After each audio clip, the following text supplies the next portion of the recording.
विश्व नवनिर्माण की अनूठी ईश्वरीय योजना।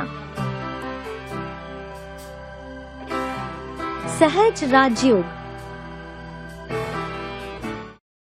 संसार में अनेक प्रकार के योग प्रसिद्ध हैं, जैसे भक्ति योग, कर्मयोग, ज्ञान योग, हठ योग, राजयोग आदि। किंतु योग के इन सभी प्रकारों में सहज राजयोग श्रेष्ठातिश्रेष्ठ है। योग का अर्थ है संबंध या मिलन। आजकल योग का तात्पर्य शारीरिक योगासन, प्राणायाम या हठ योग समझ लिया जाता है, किंतु योगासन से शारीरिक स्वास्थ्य और कुछ सीमा तक मानसिक स्वास्थ्य मिल सकता है, लेकिन संपूर्ण सुख शांति की प्राप्ति तो केवल सहज राजयोग द्वारा ही हो सकती है। राजयोग का अर्थ है राजाओं का राजा बनाने वाला योग या रहस्य भरा योग।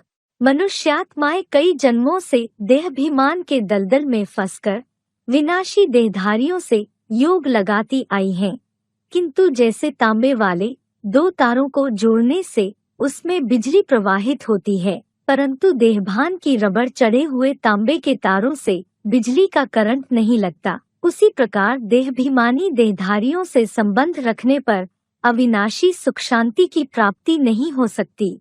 परमपिता परमात्मा शिव तो इसे योग भी नहीं, अपितु सरल शब्द में याद कहते हैं।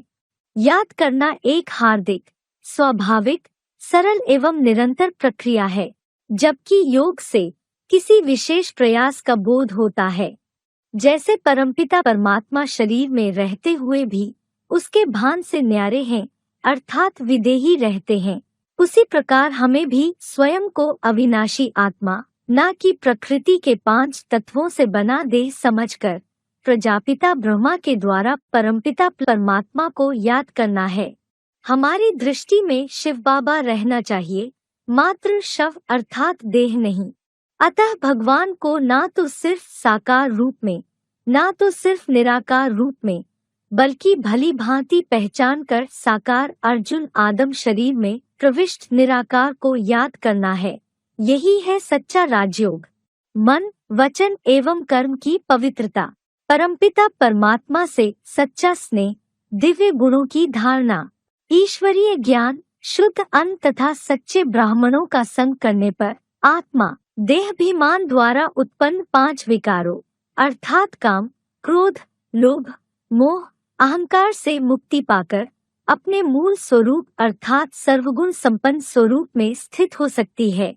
प्रभु को याद करने के लिए अमृतवेला या ब्रह्म मुहूर्त 1 से 5 का समय सबसे श्रेष्ठ है, क्योंकि उस समय वातावरण शांत तथा शुद्ध रहता है और मन भी जागृत एवं प्रशांत होता है। राजयोग के नित्य अभ्यास से आत्मा में पवित्रता, शांति, धैर्य, निर्भयता, नम्रता जैसे गुणों की धारणा होती है। साथ ही आत्मा को व्यर्थ विचारों के फैलाव को समेटने की शक्ति, सहन शक्ति, समाने की शक्ति, अच्छे बुरे को परखने की शक्ति, सही निर्णय लेने की शक्ति, समस्याओं का सामना करने की शक्ति, विभिन्न संस्कार वाले मनुष्यों के साथ सहयोग करने की शक्ति तथा विस्तार को संकीर्ण करने की शक्ति आदि आत्मा की विशेष अष्ट शक्तियाँ प्राप्त होती हैं।